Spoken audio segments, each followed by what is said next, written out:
Howdy folks, welcome to this video sample of layouts from the book Cue Ball Control Cheat Sheets. This is a book on how to apply precise cue ball speeds and spins. About the author.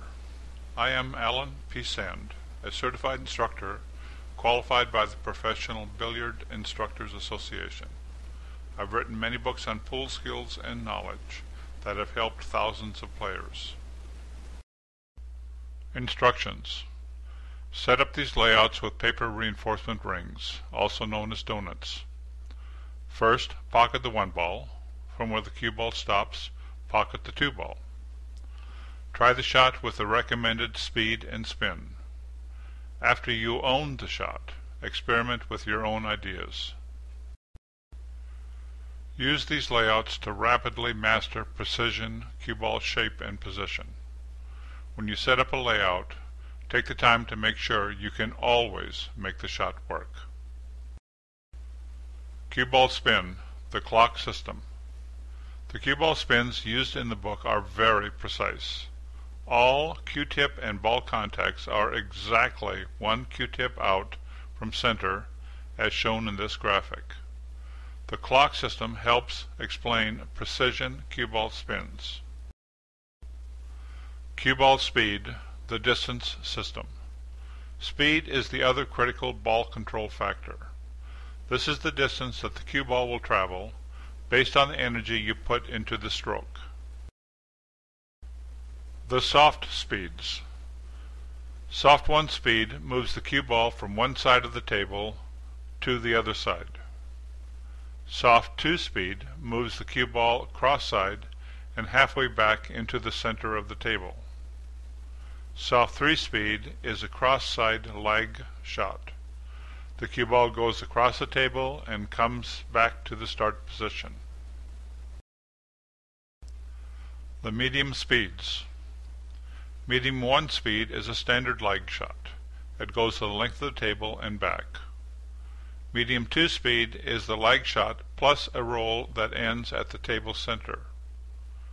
Medium 3 speed sends the cue ball 3 times up and down the table.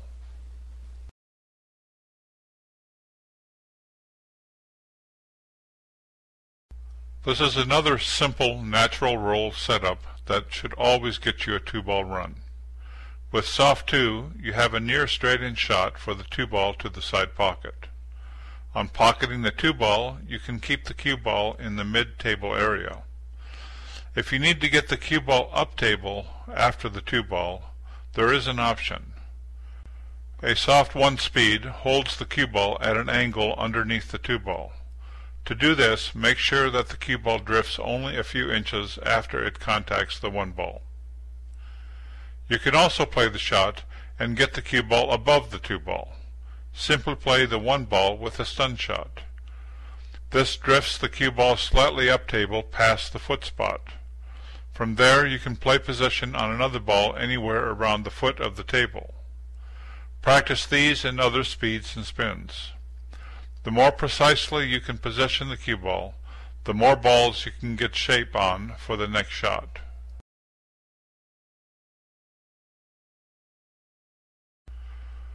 The 2 o'clock soft 2 is the simplest playing option for this layout.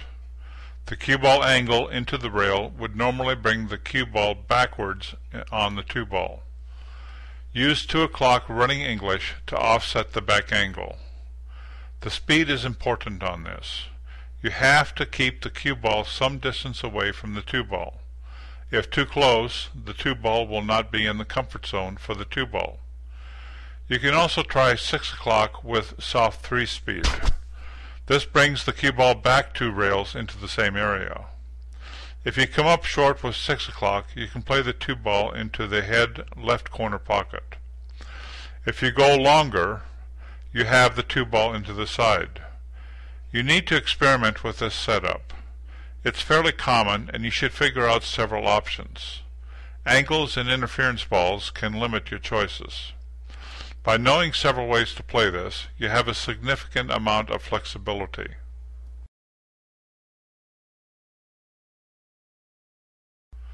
There isn't any easy way to hold the cue ball down table from the 2-ball. The only option is the area up table. The 12 o'clock follow on the 1 ball bends the angle forward from the tangent line. The medium 1 speed is sufficient to come off the first rail and bring the cue ball cross-side.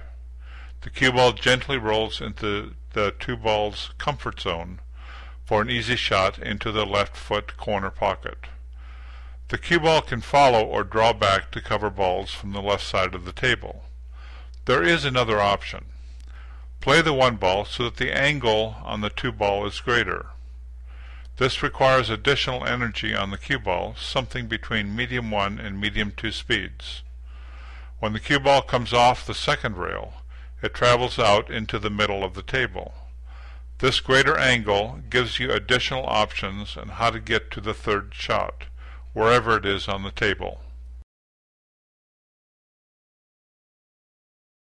Because the 2 ball is close to the long rail, the comfort zones are limited.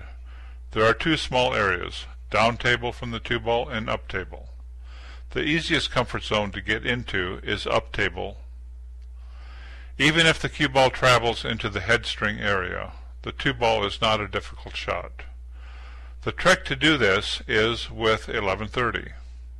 The cue ball comes into the rail with a small amount of reverse spin. This pulls the cue ball back on the angle out. The soft 3-speed is enough to comfortably align the cue ball in the 2 ball's comfort zone. The second option is 6 o'clock soft 3-speed. To make this work, you need to be very careful when you execute the shot. Too little and you are playing the cue ball near the rail. Too much and the cue ball travels out of the comfort zone. Work with both shots until you can easily position the cue ball with your eyes closed. Thanks for watching this video about the Cue Ball Control Cheat Sheets book. Check out the blogs and books and deals on the BilliardGods.com website. Good luck and shoot straight.